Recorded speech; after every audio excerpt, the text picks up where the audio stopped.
कौन सा पदार्थ है पुद्गल का यहाँ पर विश्व में जो चाक्षुष, ऐसा कौन सा चाक्षुष द्रव्य है जो जीव की पर्याय ना हो। जीव द्रव्य तो विश्वरूप ही है और क्षव द्रव्य विश्वरूपा नानत रूप है। दीपक, ऐसा कौन सा द्रव्य तुम्हारे आपने देखा आंखों से जो जीव भूत ना हो।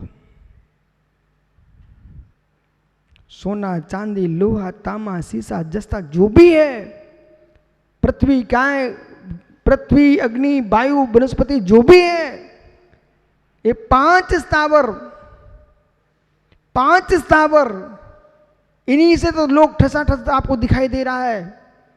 पृथ्वी का एक जीव है, उसमें जीव है। जल का एक जीव है, वनस्पति का एक जीव है, मित्र अग्नि का एक जीव है, वायु का एक जीव है। ये पांच स्थावर जीव हैं। तो एक जीव जो है ना कितने रूपों में रहता है, नानत्व भूत है, विश्वरूपा।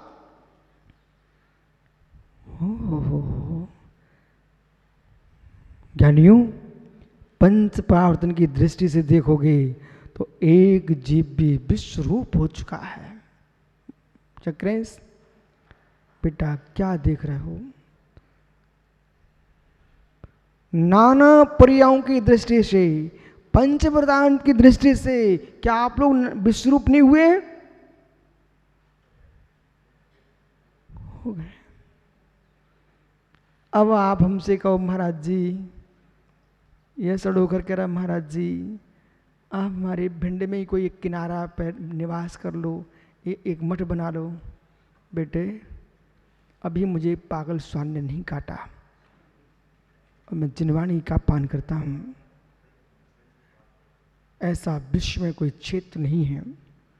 तुम जिस भूमि का दान मुझे देने की बात कर रहे हो उस भूमि में मैं जी चुका हूँ, उस भूमि में जीत चुका हूं अपने देह बना करके। अब मुझे पुनः तेरी बातों में आकर के उसमें कीड़ा बनना पसंद नहीं करता हूं।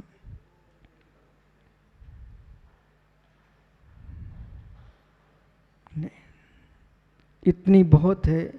अंजलि पर ग्रास आप रख दो, उसके नियोग से हम जिनवाणी का आनंद लूट सकें। और मुझे कुछ भी नहीं चाहिए आपकी इस पर्याय में, नहीं चाहिए।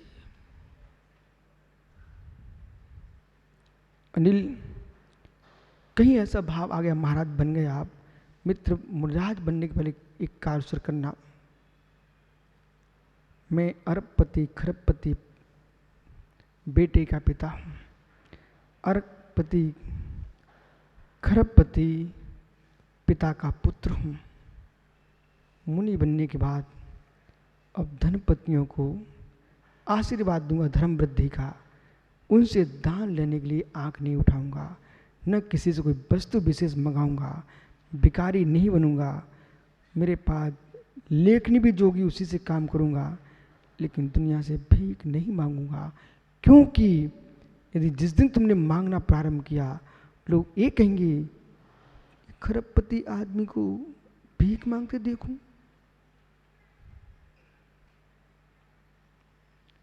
मैं दासों की परंपरा का नहीं हूं, मैं महावीर की परंपरा का हूं। किसी से भीख मांगना हमारे दर्शन में नहीं लिखा। ये बात, ये शब्द संपूर्ण यतियों को सुनना चाहिए। तो महावीर की परंपरा के हो, न कि दास परंपरा के हो। सागर लगता तुम्हारे आंग में बराबर भैया। सविश्व रूपा अनंत पद जाया, बोला बस विश्व रूप है, अनंत पर्याय से युक्त है, भंगोपाध्वत्ता उत्पाद ध्रुव से युक्त है, एक का एक रूप है। एक विशेष शब्द का प्रयोग है।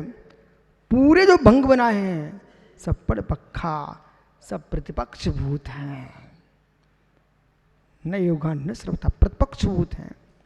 नानत्व भूत है तो एक रूप है, एक रूप है तो नानत्व रूप भी है। यदि सत्ता है तो असत्ता भी है, विश्व रूप है तो एक रूप भी है, अनंत है एक भी है। ये सारी विशेषताएं जो गाथा सूत्र में दी गई हैं, आचार्य अमृतसर स्वामी बड़े विशद रूप से व्याख्या आगे करेंगे। कल फिर आओगे, यदि पर्याय तो पुनः चर्चा करूंगा, पर आज के विषय को बिल्कुल हृदय में विराजमान कर लेना। आत्मा स्वभावम परिभाव भिन्नम, आत्मा स्वभाव परिभाव, आत्मा का स्वभाव प्रभाव भिन्न। महावीर स्वामी की पदार्थ सत्रूप है, वह सत जो है अनंत पर्यायों से युक्त है, और जो अनंत पर्यायों से युक्त है वो विश्व रूप है। जो विश्व रूप है वह उत्पाद व ध्रुव से युक्त है। उत्पाद व ध्रुव से जो युक्त है वह सब प्रतिपक्षभूत है। जो प्रतिपक्षभूत है वो स्यात् एकत्वभूत है। विषय अपने आप में सर्वांगीण है। वस्तु व्यवस्था अनवस्थित नहीं है, व्यवस्थित है। यहां पर नित्यवादियों को भी समझाया है, अनित्यवादियों को भी समझाया है। और वस्तु है वहां, अवस्तु नास्तिक चार्वाक को भी समझाया है। जो वस्तु है वो सतभूत है, असत नहीं है, शून्य नहीं है। शून्यवादियों को भी समझाया है। उत्पाद ध्रुव युक्त है, परस्पंदन रूप है और प्रणमन रूप है। परस्पंदन रूप है, प्रणमन रूप है, अपरिणामी भी नहीं है, सर्वथा परिणामी भी नहीं है और परस्पंदन शून्य भी नहीं है। वस्तु आविर्भाव भूत नहीं, वस्तु त्रिभाव भूत नहीं, वस्तु उत्पाद है, ध्रुव स्वभाव है। इसलिए जो व्यक्ति वस्तु को आविर्भाव त्रिभाव की दृष्टि से देख रहा है, अंधकार में छुप गया घट, घट पूर्व से था, आविर्भाव हुआ है, यह सांख्य सिद्धांत हो सकता है, सत्य सिद्धांत नहीं हो सकता। सांख्य सिद्धांत हो सकता है लेकिन सत्य सिद्धांत नहीं है। जो सत्य सिद्धांत है वो वस्तु के अंदर प्रतिक्षण परिणाम अपरिणाम स्वभाव को देखता है। ध्रुव दृष्टि से अपरिणामी है, पर्याय दृष्टि से परिणामी है।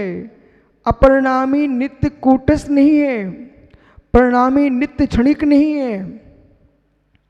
भाव एकांत भी नहीं है, अभाव एकांत भी नहीं है, भव एकांत भी नहीं है, अभव एकांत भी नहीं है। स्यात् वस्तु भव्य, स्यात् वस्तु अभव्य।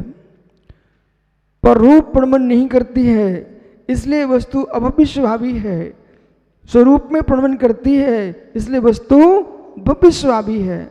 समझने की कोशिश करो। वस्तु भव्य स्वभावी है, वस्तु अभव्य स्वभावी है, भव्या भव्य स्वभावी है। सतरूप है, असत रूप है, सतासत रूप है।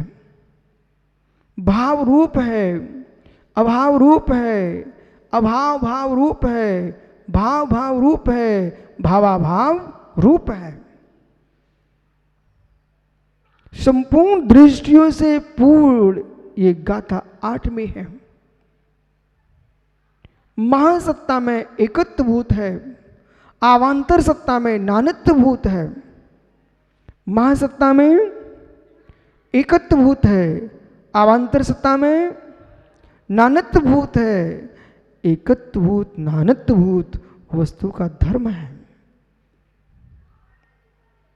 जब हम वस्तु को ही देखते हैं, वस्तु को ही देखते हैं, पदार्थ को ही देखते हैं, द्रव्य को ही देखते हैं, अस्थि काय को देखते हैं, पंचाशी काय को देखते हैं, षट द्रव्यों को देखते हैं, 7 तत्वों को देखते हैं, 9 पदार्थों को देखते हैं, तो मित्र मुझे कोई भिन्न कर्ता दिखाई देता नहीं।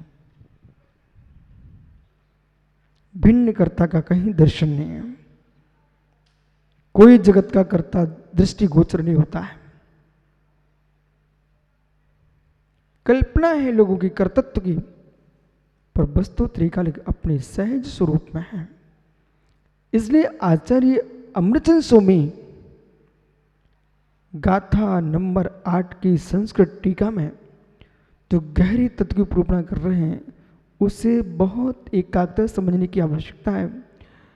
लगता है ऐसा, यदि अमृतचंद स्वामी जैसा योगी ना होता तो कुंद कुंद के भांगमय की उतनी महिमा नहीं आ पाती। अमृतचंद स्वामी ने आचार्य कुंद कुंद के भांगमय पर बहुत बड़ा कलश रख दिया है। सरलीकरण की दृष्टि से जैसे स्वामी है,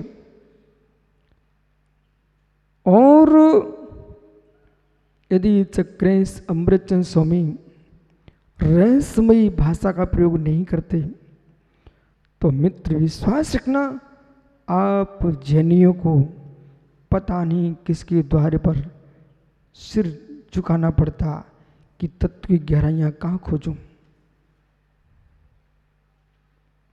ये आचार्य अमृत स्वामी का उपकार है।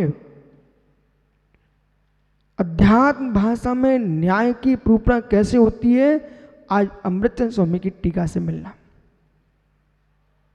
और इस टीका में आपको समन्वृद्ध स्वामी चारों ओर घूमते मिलेंगे। वस्तु सत्ता, अस्तित्व स्वरूपत मुक्तम, अस्तित्व स्वरूप को कह रहे हैं। आस्तिक्य गुण, अस्तित्व धर्म, आस्तिक्य गुण, अस्तित्व धर्म, आस्तिक्य गुण, अस्तित्व धर्म, लवकुश, यानी आस्तिक्य वस्तुत्व, आस्तिक्य गुण, अस्तित्व धर्म। चक्रेश भाई, आस्तिक्य गुण का होना अस्तित्व का बोध करा पाएगा। आस्तिक्य गुण नहीं है, अस्तित्व का बोध नहीं हो सकता। प्रशम संवेग अनुकंपा आस्तिक्य, कितना गहरा धर्म है। हम नास्तिक नहीं हैं,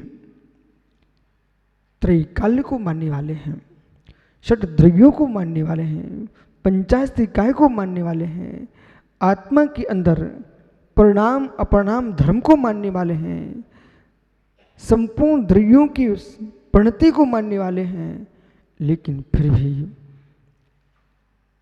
अस्तित्व अपना स्वतंत्र रखने वाले हैं। हम आस्तिक हैं, पर का अस्तित्व नहीं है। हम आस्तिक हैं, ध्यान दीजिए, हम आस्तिक हैं, पर मेरे में पर का अस्तित्व नहीं है। पकड़ो मैंने क्या बोला इसमें। बोला पीयूष, स्थिर होके समझोगे मित्र तभी आपको समझने का विषय। हम आस्तिक अवश्य हैं, दीपक में मुक्षो, हम आस्तिक ही हैं, परंतु स्वयं पर का अस्तित्व नहीं स्वीकारते। मैं आस्तिक हूं, पर मैं स्व का अस्तित्व नहीं स्वीकारता हूं, इसलिए मैं आस्तिक हूं। मैं ईश्वर अंश नहीं हूं, मैं किसी से उत्पन्न नहीं हूं, मैं किसी के द्वारा नाश को प्राप्त भी नहीं होऊंगा, मैं किसी से रक्षित भी नहीं हूं। यही मेरी आस्तिकपना है। जो पर से अपनी उत्पत्ति मानते हैं, अपना नाश मानते हैं, अपने संरक्षण मानते हैं, वे नास्तिक लोग हैं। जो अपनी सत्ता को ही नहीं पहचानते, अपनी सत्ता को ही नहीं समझ पाए, वे नास्तिक लोग हैं। जिसे अपनी स्वतंत्रता का भान नहीं है, जो पराधीन होकर जी रहे हैं, जिनको हर क्षण में पर का आश्रय न पड़ रहा है, स्वाधीनता शून्य है, ऐसे नास्तिकों के पास आत्मा को परमात्मा बनने की कला ही नहीं है। उन नास्तिकों के पास परमात्मा बनने की विद्या ही नहीं है।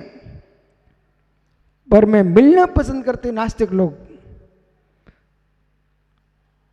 एक बेनास्तिक है जो पर में मिलना पसंद करते हैं, एक बेनास्तिक है निज का नाश ही मानते हैं, एक बेनास्तिक है जो निज को मानते ही नहीं है।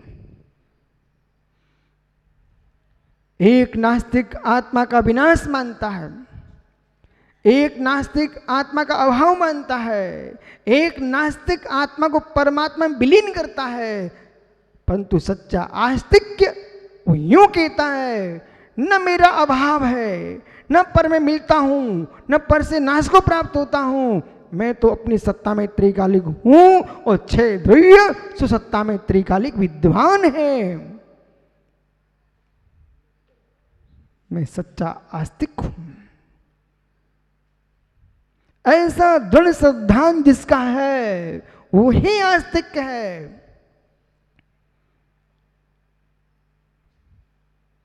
अपनी स्वतंत्रता को किसी के चरणों में सौंप देना ये आस्तिक का लक्षण नहीं है, ये अज्ञानी का लक्षण है। समझो ज्ञानी, अपनी स्वाधीनता को किसी को सौंप देना, अपनी सत्ता को विलीन कर देना, ये आस्तिक का लक्षण नहीं है, ये अज्ञानी का लक्षण है। हम आस्तिक हैं, नास्तिक नहीं है। पर की रूढ़ियों को स्वीकार कर लेना ये आस्तिक का लक्षण नहीं है। पर की रूढ़ियों को स्वीकार कर लेना ये आस्तिक का लक्षण नहीं है। लोक की रूढ़ियों को स्वीकार करके जीना ये आस्तिक का लक्षण नहीं है। हिंसा से पूर्ण ग्रंथों को अपूर्व मान के बैठ जाना ये आस्तिक का लक्षण नहीं है। अहिंसा परम ब्रह्म है, अहिंसा परम धर्म है। अहिंसा परम धर्म का आलंबन तभी ले सकते हो चक्रेश, जब आपको प्रणामी का बोध होगा।